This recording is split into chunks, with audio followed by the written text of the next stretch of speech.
বিসমিল্লাহির রহমানির রহিম। একটি বাচ্চার যে সকল বিপদ চিহ্ন দেখা দিলে অবশ্যই ডাক্তারের শরণাপন্ন হতে হবে। আমরা 12টি পয়েন্টে আলোচনা করব। 12টি পয়েন্ট অবশ্যই আপনাকে স্মরণ রাখতে হবে। পয়েন্ট নাম্বার 1, শিশুর শ্বাসকষ্ট হলে। নাম্বার 2, হাত পা মুখের চারপাশে ফুলে গেলে। নাম্বার 3, ত্বক, ঠোঁট, জিহ্বা এবং ত্বকের অন্যান্য অংশ নীল হয়ে গেলে বা কোনো বর্ণ ধারণ করলে। নাম্বার 4, খাওয়ার পর শিশু নিস্তেজ হয়ে গেলে। নাম্বার 5, শরীরের তাপমাত্রা অতিরিক্ত গরম হলে বা ঠান্ডা হলে। নাম্বার 6, প্রায় ফুসকুড়ি বা লাল দাগ দেখা দিলে। নাম্বার 7, বারবার বমি করলে বা দুধ না খেলে। নাম্বার 8, খিঁচুনি হলে।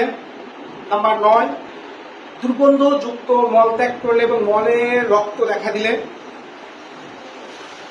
নাম্বার 10, শিশুর চোখ থেকে অস্বাভাবিক পানি বা পুজ বের হলে।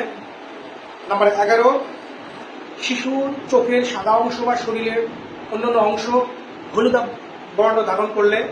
নাম্বার 12, শিশুর নাভি পেকে গেলে বা নাভি থেকে কোনো পুজ বের হলে অবশ্যই ডাক্তারের শরণাপন্ন হবেন।